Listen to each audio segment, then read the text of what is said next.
Lire en Bastide, voilà un nom qui colle parfaitement à ce salon du livre en plein cœur du village de la Linde.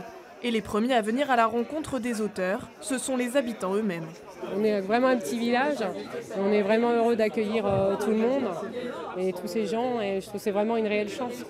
Une chance car les salons du livre en milieu rural ne sont finalement pas légion.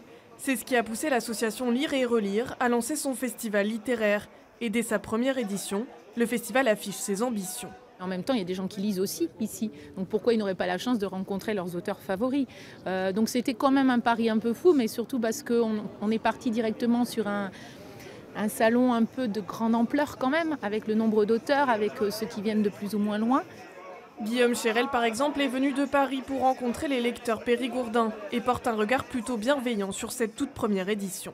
Ils s'en sont bien sortis, c'est leur première. Moi j'ai l'habitude, les auteurs, quand on a publié plusieurs livres, on va dans beaucoup de salons. Ils ont compris comment il fallait faire, ils ont un mélange entre convivialité et une bonne organisation. Max Ducos est certes venu d'un peu moins loin, mais a lui aussi rencontré son public. Ça me fait rire quoi, surtout. Puis je trouve qu'il dessine super bien. L'illustrateur bordelais cartonne depuis 10 ans avec ses albums jeunesse, la preuve que les jeunes et la lecture ne sont pas totalement fâchés. Moi, quand je vais dans la classe, je me rends compte que les enfants, on arrive facilement à leur donner le goût de la lecture, parce que je leur raconte aussi dans quel contexte j'ai fait les livres, et le travail extraordinaire des enseignants, par les salons du livre ou par les médiathèques, fait que les enfants après s'attachent très fort à des livres, et ça marche très très bien. La preuve que les livres jeunesse sont toujours la cote, le loup a enchaîné les photos tout le week-end. Et qui sait, il sera peut-être le parrain de la 2e édition.